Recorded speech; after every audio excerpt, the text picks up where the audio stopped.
அழகாக விஷயம் பார்க்க போனால் 2020 வந்த வெப் சீரிஸ் வந்து ரீசெண்ட்லி வந்து நெட்ஃப்ளிக்ஸ் வந்து தமிழ் டப்போட விட்டுருக்காங்க.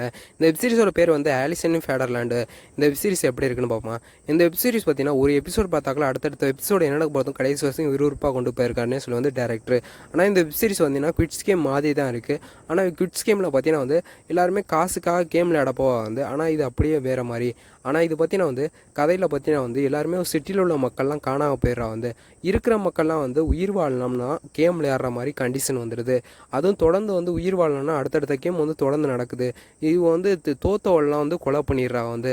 ஆனால் வந்து இவ வந்து யாருக்கு இவ்வளோ கண்ட்ரோல் படுத்தினானே கடைசி வருஷமே கண்டுபிடிக்க முடியல.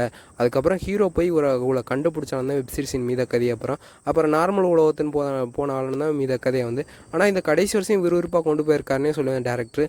இது மாதிரி வெப் சீரிஸ் எல்லாம் கண்டிப்பாக நீங்கள் பார்ப்பீங்கன்னா கண்டிப்பாக ட்ரை பண்ணி பாருங்கள். ஆனால் கடைசி வருஷம் விறுவிறுப்பாக கொண்டு போயிருக்காருன்னே சொல்லுவேன் டேரக்டர். இந்த வீடியோ பிடிச்சிருந்தா லைக் அண்ட் ஷேர் பண்ணுங்கள். இது மாதிரி ரெகுலரான மூவி சீரிஸ்கள் தெரிஞ்சுக்கலாம். ஒரே சப்ஸ்கிரைப் பண்ணி சப்போர்ட் பண்ணுங்கள் கைஸ்.